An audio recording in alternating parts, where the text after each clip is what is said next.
Good morning, all of you. Let us continue with the chapter number 7.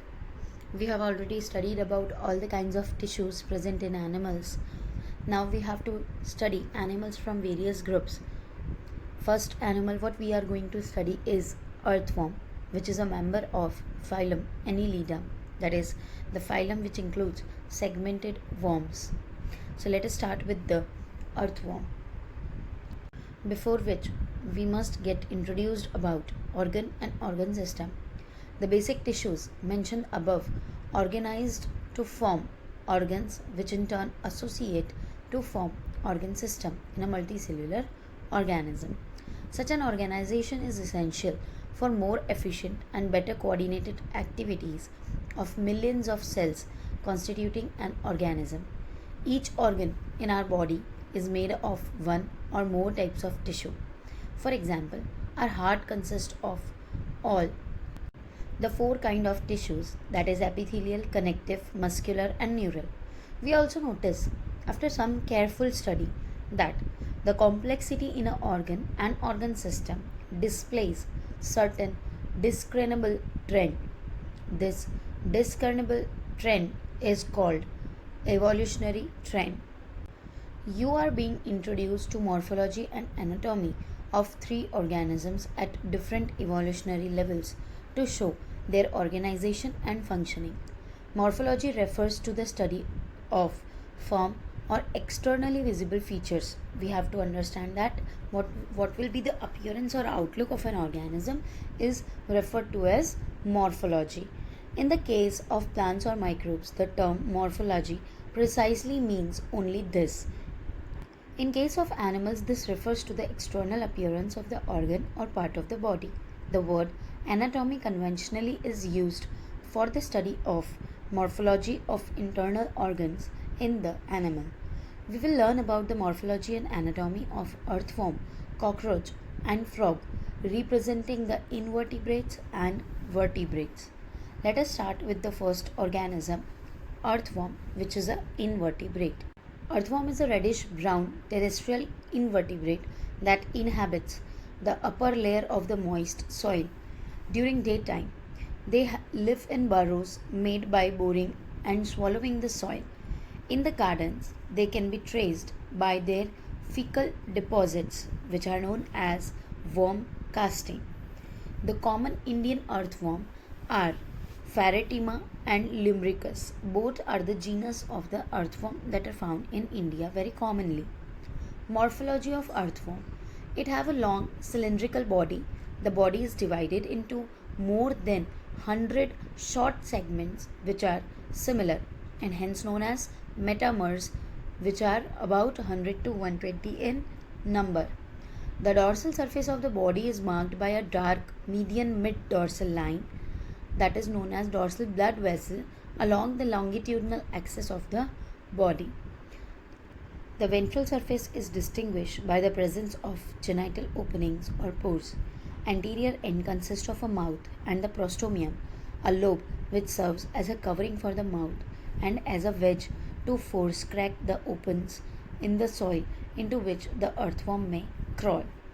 The prostomium is a sensory in function. The first body segment is called peristomium, buccal segment, which contains the mouth. In a mature worm, segments 14 to 16 are covered by a prominent dark band of glandular tissue called clitellum. Thus, the body is divisible into three prominent regions: preclitellar, clitellar, and postclitellar segments. There is a dark band of glandular tissue, मतलब वहाँ पर glands present होते हैं जिसे कहते हैं क्लिटैलम. क्लिटैलम के पहले का हिस्सा कहलाता है प्री क्लिटैलर रीजन और बाद का कहलाता है post clitellar region. Let us see the morphology of an earthworm. Here is the earthworm. We can see the peristomium and prostomium, the wedge like part which helps in the force crack the soil, and mouth opening is given over here. Dorsal and ventral view are given over here. In the dorsal view we can see the midline, while in the ventral view we can see the male genital aperture, female genital aperture and many more. Four pairs of spermathecal apertures are situated on the ventrolateral sides of the intersegmental grooves, that is, fifth to ninth segment means fifth sixth के बीच में एक, six seven के बीच में एक, seven eight के बीच में एक और एट नाइन के बीच में एक. A single female genital pore is present in the midventral line of the segment 14. A pair of male genital pore are present on the ventrolateral sides of 18th segment. Numerous minute pores called nephridiopores open on the surface of the body. In each body segment except the first and last and the clitoral region, there are rows of S-shaped setae embedded in the epidermal pits in the middle of each segment. Setae means leg-like structure, help in locomotion. Setae can be extended or retracted. Their principal role is in locomotion of the earthworm. Anatomy of the earthworm. The body wall of the earthworm is covered externally by a thin non-cellular cuticle below which is the epidermis, two muscle layers, circular as well as longitudinal, and an innermost coelomic epithelium. The epidermis is made up of a single layer of columnar epithelial cells which contain secretory gland cells. The alimentary canal is a straight tube and runs between first to last segment of the body. A terminal mouth opens into the buccal cavity, that is first to third segment, which leads into the muscular pharynx. A small narrow tube, esophagus, runs from fifth to seventh segment and continues into muscular gizzard in 8 to 9 segment. It helps in grinding the soil particles and decaying leaves. The stomach extends from 9 to 14 segment. The food of the earthworm is decaying leaves and organic matter mixed with the soil. Calciferous glands present in the stomach neutralizes the humic acid present in the humus. Intestine starts from the 15th segment onwards and continue to the last segment. A pair of short and conical intestinal cecae project from the intestine on the 26th segment. The characteristic feature of the intestine after 26th segment, except the last 23rd to 25th segments, is the presence of internal median folds of dorsal wall called typhosole. It is meant for the absorption. We know that everywhere the folded structure is just meant for the absorptive surface area increment, and here also the same function is there. This increases the effective area of absorption in the intestine after 26th to last 23rd 25th segment. Okay, so the alimentary canal opens into the exterior by a small rounded aperture called anus. The ingested organic rich soil passes through the digestive tract where digestive enzymes break down the complex food into smaller absorbable units. These simpler molecules are absorbed through intestinal membranes and are utilized. Let us see the digestive system of an earthworm. Here we can see the mouth in the first segment, pharynx in the third to fifth segment, esophagus in the fifth to ninth, eighth segment, then stomach, gizzard, pre-typhosolar part, intestinal cecum, lymph glands, typhosolar region, and the last segment consists of the anus. This is all about the digestive system present in an earthworm. Pheretima, that is earthworm, exhibits a closed type of blood vascular system. Closed means blood vessels are present. It consists of blood vessels, capillaries, and heart. Due to closed circulatory system, blood is confined to the heart and vessels. Contraction keep blood circulating in one direction. Smaller blood vessels supply the gut, nerve cord, and the body wall. Blood glands are present on the fourth, fifth, and sixth segments. They produce blood cells and hemoglobin, which is dissolved in the blood plasma. Blood cells are phagocytic in nature. Earthworms lack specialized breathing devices. Respiratory exchange occurs through moist body surface into their blood stream. Let us see the circulatory system in an earthworm. Here we can see the dorsal vessel with the red colored, two lateral hearts, and the purple colored subneural vessel and the ventral vessel. Lateral esophageal vessel is also present in the yellow colored. Then Commissural vessels are there which combine the dorsal and ventral vessel. Hearts are given, lateral hearts and lateral esophageal hearts. The excretory organ occur as segmentally arranged coiled tubes called nephridia. Singular is nephridia. They are of three types: septal nephridia present on both sides of the intersegmental septa of segment 15 to the last that open into the intestine. Integumentary nephridia attached to the lining of the body wall of segment 3 to the last that open on the body surface. And third, pharyngeal nephridia present as three paired tuft in 4th, 5th, 6th segment. These different types of nephridia are basically similar in structure. Nephridia regulate the volume of the composition of the body fluids. A nephridium starts out as a funnel that collects excess fluid from the coelomic chamber. The funnel connects the tubular part of the nephridium, which delivers the waste through a pore to the surface in the body wall into the digestive tube.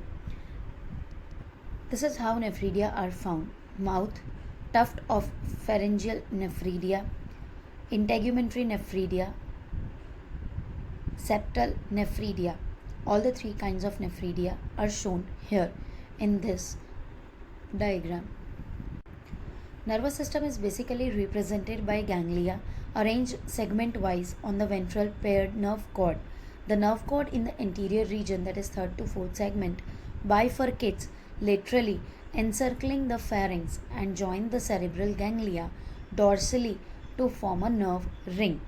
The cerebral ganglia, along with other nerves in the ring, integrate sensory input as well as command the muscular responses of the body. Sensory system does not have eyes but does possess light and touch sensitive organs called receptor cells to distinguish the light intensity and to feel the vibration in the ground. Worms have specialized chemoreceptors known as taste receptors which react to the chemical stimuli. These sense organs are located on the anterior part of the worm. Earthworm is a hermaphrodite, that is bisexual. It consists of testes and ovaries in the same individual. There are two pairs of testes present in the 10th and 11th segment. Their vas differentia run up to the 18th segment where they join the prostatic duct. Accessory glands are present in one pair each in 17th to 19th segment. The common prostate and spermatic duct vasa differentia opens to the exterior by a pair of male genital pores on the ventrolateral side of the 18th segment.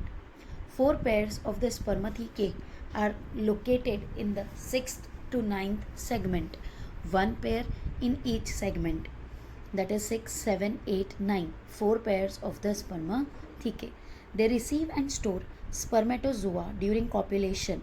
One pair of ovary is attached at the intersegmental septum of 12 and 13, means in between 12 and 13. The septum which divides 12 and 13, on that septum ovaries are attached. Ovarian funnels are present beneath the ovary which continue into oviduct, join together and open on the ventral side as a single median female genital pore on the 14th segment. A mutual exchange of sperm occurs between two worms during mating. One worm has to find another worm and they mate, juxtaposing opposite gonadal openings, exchanging packets of sperm called spermatophores. Juxtaposing means if one earthworm has mouth on the left side, then the another earthworm will have its anus on that side. Mature sperm and egg cell nutritive fluid are deposited in the cocoons produced by the clitoral glands. Fertilization and development occur within the cocoons which are deposited in the soil. The ova, that is eggs, are fertilized by the sperm cells within the cocoon which then slips off the worm and is deposited in or on the soil. The cocoon holds the worm embryos. After about 3 weeks, each cocoon produces 2 to 20 baby worms with an average of 4. Development of earthworm is direct. There is no larva is found. Here is the reproductive system of the earthworm. According to the segments, 6, 7, 8, 9 consist of spermathecae. 10 to 13 consist of the spermatheca funnels, testes with the sac, After 13th segment, ovary is attached and the oviducts are extended. This is how the organs are arranged, both male and female, in the same earthworm. But for copulation, two earthworms are needed. Earthworms are known as friends of farmer because they make burrows in the soil and make it porous with help in respiration and penetration of the developing plant roots. The process of increasing fertility of soil by earthworms is known as vermicomposting. They are also used as bait, that is food, in game fishing. This was all about earthworm.